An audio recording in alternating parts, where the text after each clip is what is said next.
안녕하십니까.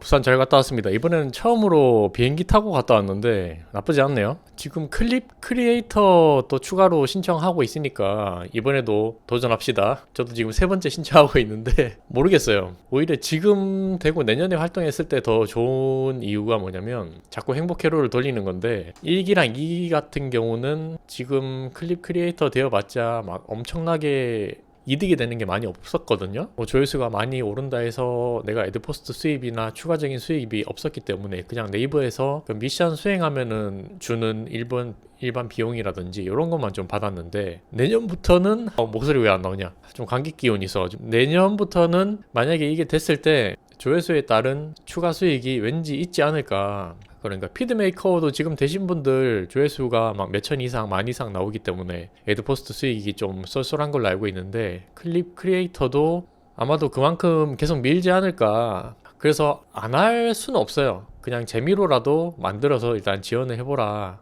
그렇게 말씀을 드리고 싶고요. 이번에 이거 지원하는 것 때문에 제가 한동안 클립 영상을 조금씩 올렸거든요. 지금 한 40개 정도 올렸는데 그 중에서 한 몇천 정도씩 나온 것도 있긴 있었어요. 그래서 뭐 전체적인 블로그 방문자 수가 약간 뻥튀기 되는 것도 있는데 뭐 나쁠 건 없다. 그래서 신청을 해보시고요. 오늘 관련해서 좀 쉬운 거인데 100% 정확한 건 아니에요. 해시태그 이야기입니다. 해시태그.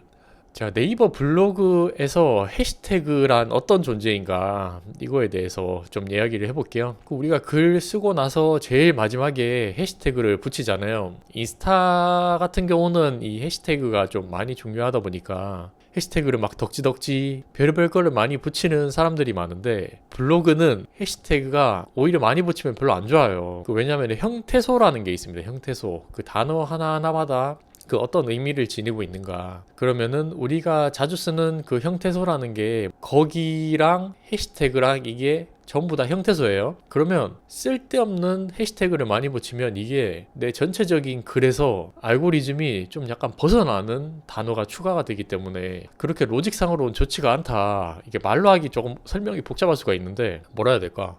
그러니까 우리가 제목을 뭔가 좀 키워드를 많이 잡으려고 엄청 길게 쓰는 사람이 있어요. 그러면 오히려 그게 조회수가 낮게 나올 때가 있습니다. 그러니까 제일 중요한 메인 키워드는 제목 앞에 넣어야 되고, 그 다음 뭐 그 서브 키워드나 이런 것들을 2개 정도 뒤에 붙여라, 뭐 이런 말이 있잖아요. 근데 그걸 욕심을 내서 막 키워드를 계속 뒤에 갖다 붙이면 오히려 이게 별로 안 좋다. 자, 그러면 해시태그도 거기에 맞는 제목이랑 연관되어 있는 해시태그 몇 가지를 그냥 한두 개만 넣어도 되는데, 그거를 10개, 20개를 넣게 되면은 별로 연관성이 그게 떨어진다. 그래서 많이 붙인다고 조회수가 많이 나오거나 그런 게 아니에요. 그래서 저는 항상 권장하는 게 2개에서 3개 정도만 그냥 넣으라고 해요. 5개 넣어도 별 상관없긴 한데 그렇게까지 저는 안 넣고, 그래서 체험단이나 그런 협찬 같은 거 받았을 때 해시태그 필수로 막 20개 넣으라고 하는 그런 업체들이 있는데 좀 답답합니다. 그렇다고 뭐 일일이 제가 알려드리기도 그렇고, 뭐 협찬 받는 입장에서 넣기는 넣는데 그런 거 제외하고는 보통은 2개 아니면 3개만 넣는다. 그래서 너무 복잡하게 생각하지 말고, 그럼 2개나 3개를 넣는데 그 중에 어떤 해시태그를 넣어야 되나, 이것도 제가 최근에 한 2달 정도 테스트를 한 게 있습니다. 큰 키워드를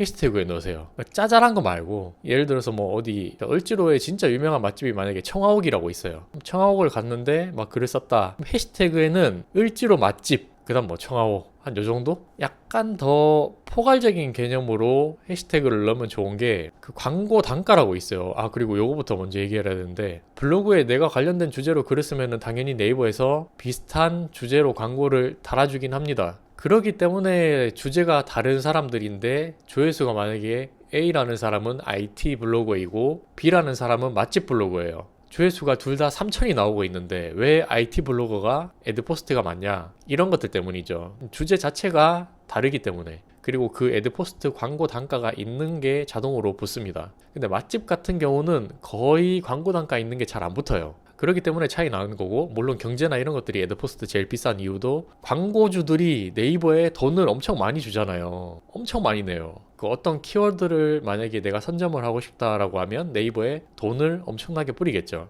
그러면 광고 단가가 높아질 수밖에 없다. 그런 것들을 노출시키고 다른 사람들이 클릭했을 때 블로거 입장에서도 훨씬 더 많이 돈을 벌 수 있는 거다. 그런 개념이고, 자, 그러면 우리가 그나마 광고 단가가 붙는 애드포스트를 붙이려면 어떻게 해야 된다? 이게 중요한데, 아까 얘기했죠? 많이 붙일 필요 없고 한 두세 개만 붙이는데 약간 더 상위에 포괄적인 태그를 붙이면 좋습니다. 해시태그를. 또 예를 들어 볼까요? 제주도 제가 용두암을 갔다 왔는데 글을 썼어요. 그러면 용두암을 넣는 것도 뭐 상관은 없고, 제주 여행 아니면 제주도 가볼 만한 곳, 약간 이렇게 사람들이 뭔가 많이 검색을 할 만한 것들 조금 더 포괄적인 개념으로 해시태그를 한번 넣어보세요. 자, 그리고 이런 것도 있습니다. 그 맨 마지막에 파워링크라고 이게 붙는데, 그 파워링크 같은 경우는 해시태그랑 관련이 있는 게 붙어요. 특히나 해시태그 제일 첫 번째 게 좀 자주 붙는 것 같긴 한데, 예를 들어서 제가 용두암이랑 제주 가볼 만한 것을 지금 붙였어요. 그러면은 이 파워링크에는 용두암 관련된 링크가 붙는다, 아니면 뭐 제주 여행이나 무슨 제주 관련된 투어나 그런 여행사 관련 링크가 붙을 때도 있습니다. 그래서 조금 더 원래 정확하게 하려면 저 같은 경우는 유료 프로그램을 쓰기 때문에 그 광고 단가, 광고 입찰 단가가 얼마인지, 이제 뭐 클릭 관련된 조회수나 클릭수 이런 것들 볼 수 있는 프로그램을 쓰는데, 제가 테스트를 했죠. 2달 동안 글을 쓰면서 그러면 이거 광고 단가가 좀 비싼 것만 약간 거기 해시태그를 전부 다 때려 박아 봐야겠다. 비싼 것만 골라서 넣으면은 과연 애드포스트가 많이 나오냐? 또 그렇지도 않아요, 이게. 당장 그렇게 생각할 수 있잖아요. 지금 내가 만약에 글 쓴 거 중에 조회수 잘 나오는 포스팅들 몇 개를, 그러면은 이 해시태그만 변경을 해서, 해시태그만 바꿀 수 있거든요. 해시태그만 변경을 해서 광고 단가 있는 걸로 전부 다 바꿔버리고, 사람들이 그거 클릭하면은 당장 나 애드포스트 막 하루에 10,000원, 20,000원씩 버는 거 아니야? 라고 생각할 수 있는데, 그렇게 안 돼요. 뭔가 유의미한 성과를 얻지는 못했다. 근데 그런 걸 보면 이제 그런 거죠. 우리가 광고를 누군가가 클릭을 해서 나한테 돈이 들어온다는 거는 지금 한 맨 마지막 부분만 제가 설명을 한 건데, 이 전면 광고, 전면이 아니지, 제일 위에 있는 최상단의 광고, 중간에 들어가는 광고, 제 밑에 광고, 뭐 이런 식으로 있잖아요. 그럼 제일 위에 있는 광고, 그런 것마다 또 광고 단가가 다르기 때문에 우리가 인위적으로 컨트롤할 수는 없어요. 통제가 안 된다. 그냥 자연스럽게 애드포스트에 광고 단가가 있는 주제로 글을 쓰는 게 그래서 제일 좋은데, 저처럼 그냥 맛집이나 여행 이야기로 하다 보면은 이게 애드포스트가 어쩔 수 없이 단가가 낮아요. 그래서 오늘 결론은 뭐다? 해시태그에 너무 신경 쓰지 말고 그냥 한 2개나 3개 정도, 많아봤자 5개 넘기지 말고 뭐 하나만 써도 돼요. 어차피 광고는 내 글과 관련된 주제로 자연스럽게 달리기 때문에 고민하지 마라. 그냥 간단하게 넣으면 됩니다. 아시겠죠? 인스타랑 달라요. 그래서 이런 거 관련해서 질문을 한두 개 주셔가지고 제가 이번 주에는 이런 좀 궁금한 것들 몇 가지 모아서 설명을 드릴게요. 와, 이 정도면은 진짜 간만에 블로그 이야기 한 거 아닌가? 맨날 그 노는 이야기 하다가 좀 도움이 많이 되셨으면 좋겠고, 지금 구독자 아직 7,000명 안 되는데 이거 이 정도 한번 얘기했으면은 구독 한번 눌러줘야 되는 거 아닌가? 10,000명까지 가봅시다. 그래서 가끔씩 제가 일반적인 얘기도 하는데 약간 더 도움이 되는 거, 그리고 특히나 저한테 질문 주시면은 저는 웬만하면 다 답변을 드리거든요. 그래서 그런 것도 영상으로 남기겠습니다. 오늘도 일일 일포 하시고요. 수고하셨습니다.